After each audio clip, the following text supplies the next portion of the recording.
Republican Congresswoman Marjorie Taylor Greene, during the most recent and first hearing on the Biden impeachment inquiry, that is a rather meaningless and nonsense thing as it is, because even the Republicans within it admit we don't exactly have the goods on Biden, but we're going to find it, we promise, as they've been promising for some time now.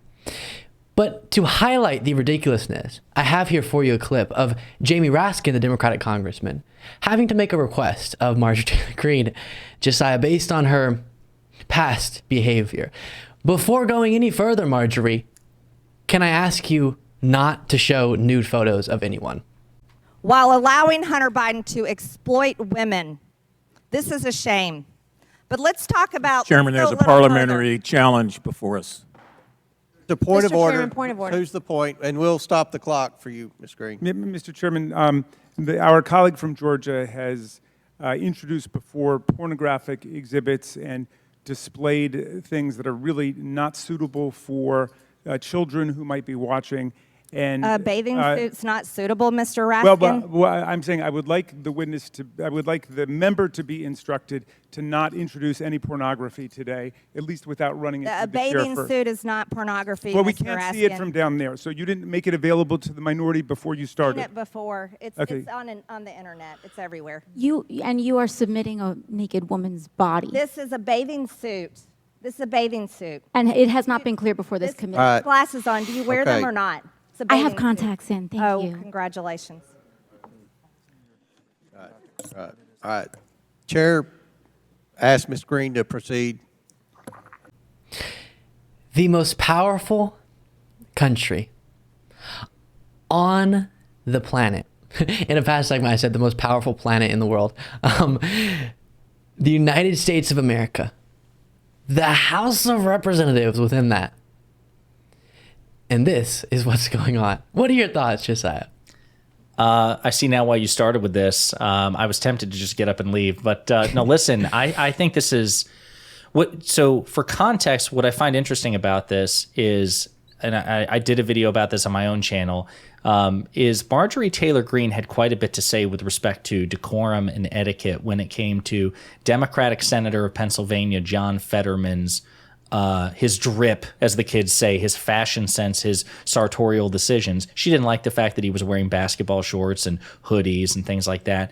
And she publicly lambasted him on Twitter and complained about etiquette and decorum. She said, listen, people have standards. And yet she violates decorum and etiquette quite often. And as, Ranking Member Raskin points out, she shared revenge pornography of President Biden's civilian son, Hunter Biden. And it's so interesting, like the contrast there. So she's upset about what a person wears, but she thinks it doesn't violate decorum to share the sort of images like that. And so anyway, I just think it's really interesting that we have to call her out, that we have to remind her. Now, Marjorie, no pornography today. Is that okay? Can you do this a pornography-free version? And then for her to say, well, it's on the internet. This image is on the internet. Yeah, a lot of stuff is on the internet, Marjorie.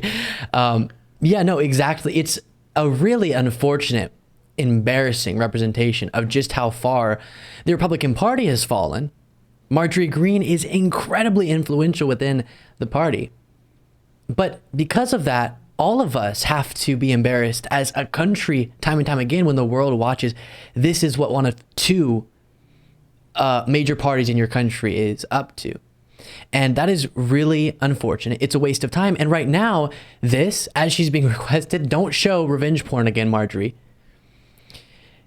We are in the midst of watching as they can't do a basic step of governance, such as funding the government. They can't check that basic box in their position as elected officials, but have time and energy and resources for this political attack against President Biden based on evidence-free allegations. And it really is, while individually a little bit funny, and you hear that back and forth between AOC and Marjorie Greene, it's kind of like, oh my gosh, what's going on? It's all falling apart. She's like, I have my contacts in, thank you. Yeah. What do you think about that? And it's entertaining and funny in that sense, but then devastating if you really give it some thought, as is the case with so many of these stories, because what could we be talking about instead?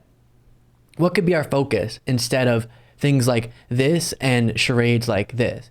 And all these different stories about the impeachment inquiry, hearings, and the attack on President Biden, I think need to be contextualized within that, because meanwhile, Biden is going around talking about actual victories he's trying to get for Americans, and far from perfect, but has been one of the most, if not the most, pro-union, pro-labor president in at least a century.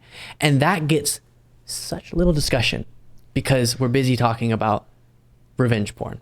Yeah, so full disclosure, and you know, again, I'm a pop culture buff. I love books and TV shows and movies and things like that.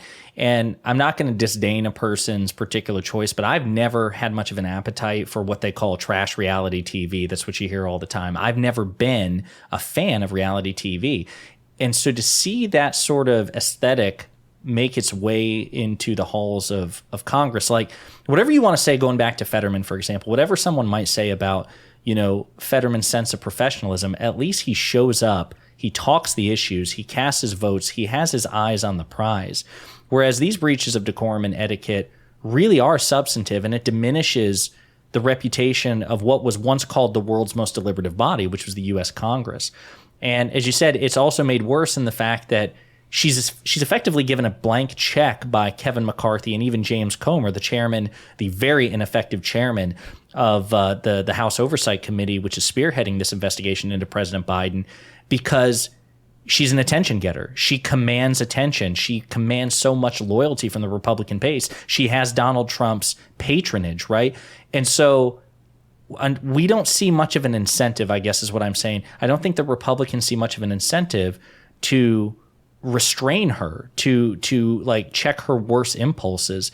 And until something changes, I think we're going to see more of it. I wouldn't be surprised if we eventually see Marjorie Taylor Greene bring out more pornographic images if she thinks that it will hurt President Biden politically or offend him. Yeah, you're absolutely right. And I saw one moment from this first impeachment inquiry hearing, a Democrat make the point that, hey, look at the timeline here. First, Kevin McCarthy says, no, we're not ready to launch an inquiry, and if I do, I'll get a vote on the floor on it. And then a few things happen, and then he all of a sudden launches it without a vote on the floor. Those few things weren't in relation to new evidence being found or something. It was MAGA Republicans going after Kevin McCarthy and threatening his power. And so as long as that amount of power within the MAGA part of the GOP can be leveraged, they're going to be running the show, because we don't see it go, as I've said so many times, the other direction. You don't see the moderate Republicans coming together and saying, we're rejecting this part of our party, full stop. But the MAGA individuals 100% do that. If they get a tiny little whiff of you being what they refer to as a rhino, raw, they force you out of the party. And so until that changes, someone like Marjorie Greene, with all of these embarrassing moments, is going to hold so much power, which is devastating. Thank you so much for watching. For the outro on this video, I want to plug Josiah's channel. Hit them with it, Josiah. Hey, everybody. I appreciate you watching. You can find me at youtube.com/@ponderingpolitics. One word, pondering politics. If you like progressive commentary that focuses on coalition building with other elements of the left and calling the Republican Party out for what it's become, I hope you'll view my channel, give me a like and subscribe and some feedback. Again, youtube.com/@ponderingpolitics. Thanks again.